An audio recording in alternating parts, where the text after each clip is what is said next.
नमस्कार, मैं हूं आशुतोष तिवारी और आप देख रहे हैं द एबीपी न्यूज। खबरों की शुरुआत करते हैं। बस्तर जिले में लगातार बढ़ रहे कोरोना मरीज की संख्या को देखते हुए जिला प्रशासन ने एक हफ्ते का लॉकडाउन जगदलपुर शहर में किया है और सुबह 6 से शाम 5 बजे तक लोगों को बाहर निकलने की अनुमति दी है। हालांकि 3 दिन पूर्व तक जगदलपुर शहर में कोई भी मामला कोरोना का नहीं था, लेकिन एक कोरोना पॉजिटिव मरीज मिलने से जगदलपुर के मुख्य मार्केट संजय बाजार को सील कर दिया गया है और सब्जी व्यापारी मजबूरन लालबाग के फुटपाथ में बाजार लगा रहे हैं। पर लालबाग में निगम द्वारा कोई भी व्यवस्था नहीं की गई है, जिससे नियमों की धज्जियां तो उड़ ही रही है। साथ ही ऐसी स्थिति में कोरोना को फैलने से रोकने जो लॉकडाउन किया गया है, इसका कोई फायदा होता नजर नहीं आ रहा है। खुद यहाँ पे देख सकते हैं किस तादाद में बैठे हैं। कई सब्जी वाले बोलते हैं हम 15,000 का माल लेके बैठे हैं, कोई बोलता है हम 8,000 का लिए, 10,000 के लिए। इनको अगर समय दिया जाता तो ये अपना व्यवस्था यहाँ पे बहुत अच्छे ढंग से कर सकते थे, बट इनको समय दिया ही नहीं गया है, तो ये क्या व्यवस्था कर सकते हैं बताइए। इनको वहाँ से तत्काल में भगा दिया गया है, बोले आप यहाँ नहीं लगाएंगे, आप लाल बाग जाओ, कोई पथरागुड़ा जाओ, यहाँ जाओ। तो इस चीज़ में तत्काल में क्या वो हो सकती है। आज नगर निगम के कुछ अधिकारी को यहाँ होना चाहिए था, इनको यहाँ पे व्यवस्था करवानी चाहिए थी, मगर उनका एक भी यहाँ सदस्य नहीं है। स्थिति क्या बना हुआ है मार्केट का यहाँ पर? स्थिति कोरोना के अगर चलते देखा जाए तो स्थिति बहुत गंभीर है। कोरोना को फैलने से रोकने जगदलपुर शहर में भी लॉकडाउन है। आज लॉकडाउन के तीसरे दिन शहर की व्यवस्था देखने बस्तर कलेक्टर रजत बंसल व बस्तर एसपी दीपक कुमार झा साइकिल पर ही निकल पड़े। वह शहर में आयोजित पौधारोपण कार्यक्रम में शामिल हुए और कंटेनमेंट जोन घोषित होने के बाद विस्थापित बाजार का निरीक्षण करने भी पहुंचे।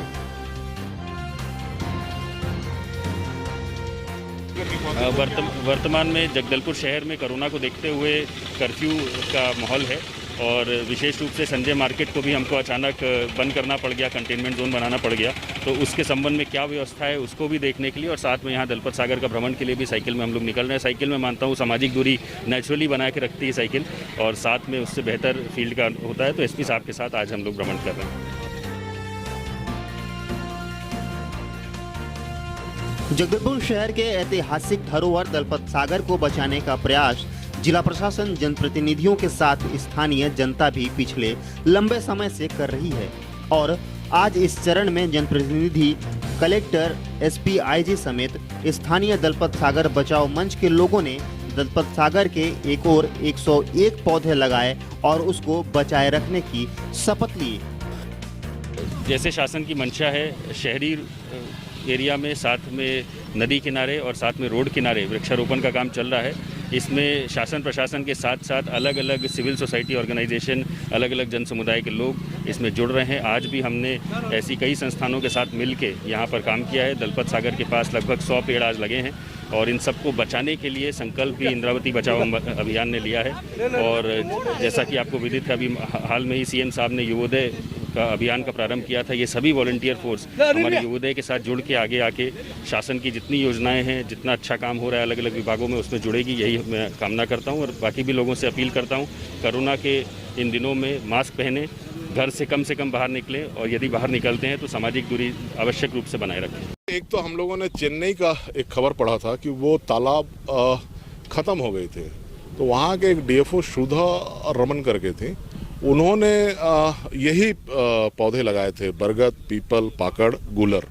हमने उसमें एक मौलसरी भी जोड़ा है और कुछ सालों के बाद जैसे जैसे पेड़ बढ़ते गए और बारिश का पानी वहाँ रुकता गया और तालाब भी पुनर्जीवित हो गया और हजारों प्रजातियों की पक्षियों का वहाँ निवास स्थल हो गया। और उससे कई गुना हमारा ये रियासतकालीन दलपत सागर है, जिसको लेकर हम लोगों का इंद्रावती बचाओ अभियान के साथ साथ अभी चूंकि ये बारिश का मौसम है तो हम लोग पौधरोपण भी अपना जारी रखे हैं। और हम लोगों को ये पौधे बहुत मुश्किल से लगाने को मिलते हैं, पीपल, बरगद, पाकड़, क्योंकि इसके जड़ फैलते हैं बरगद। तो वो ये एक ऐसी जगह है जहां हम वो पेड़ लगाने में सफल होंगे और हमारे सारे सदस्यों का ये विश्वास है कि 2 साल तक इस पौधों की हम देखभाल भी करेंगे, फिर ये पौधे हम लोगों की देखभाल करेंगे और ये हमारी पीढ़ियों तक के काम आएगा। कोरोना महामारी की वजह से जहां एक और पूरी दुनिया की रफ्तार धीमी हो चली है, वहीं बस्तर भी इस महामारी से अछूता नहीं रहा। महामारी की वजह से बस्तर जैसे संवेदनशील क्षेत्र में विकास का पहिया भी धीमा हो गया है। और बस्तर में नक्सलियों का प्रभाव कम करने अंदरूनी इलाकों में जो 20 से अधिक कैंप बनने थे, उनमें से मात्र 7 कैंप ही तैयार हो पाए हैं। निश्चित रूप से अभी कोरोना के संकट को देखते हुए हमको काफ़ी सावधानी को रखना पड़ता है। इसी कारण से विगत 3-4 महीने में हम लोग का नक्सल विरोधी अभियान में और जो नया कैंप्स खोलने में या निर्माण कार्य में कुछ चुनौती को सामने करना पड़ा। फिर भी हम जैसे जैसे ये संकट खत्म हो जाएगा, इसके बाद आने वाले समय में हम लोग पुनः अपना योजना को रिवाइज करके जिस तेज़ी से जो आगे बढ़ने के लिए पूरा हम लोग कोशिश करेंगे, ताकि मुख्य उद्देश्य रहती इस इलाके में जो नया कैंप्स के माध्यम से नक्सल विरोधी अभियान के साथ साथ जो जनता का काफ़ी लंबे समय से जो मांग रहते हैं, जो कनेक्टिविटी की इश्यूज़ हैं और इलेक्ट्रिसिटी हो या अन्य जो स्कूल और हॉस्पिटल इस टाइप का जो मूलभूत सुविधा है, इन तमाम सुविधा देने में हम लोग का सहयोग प्राप्त होगा।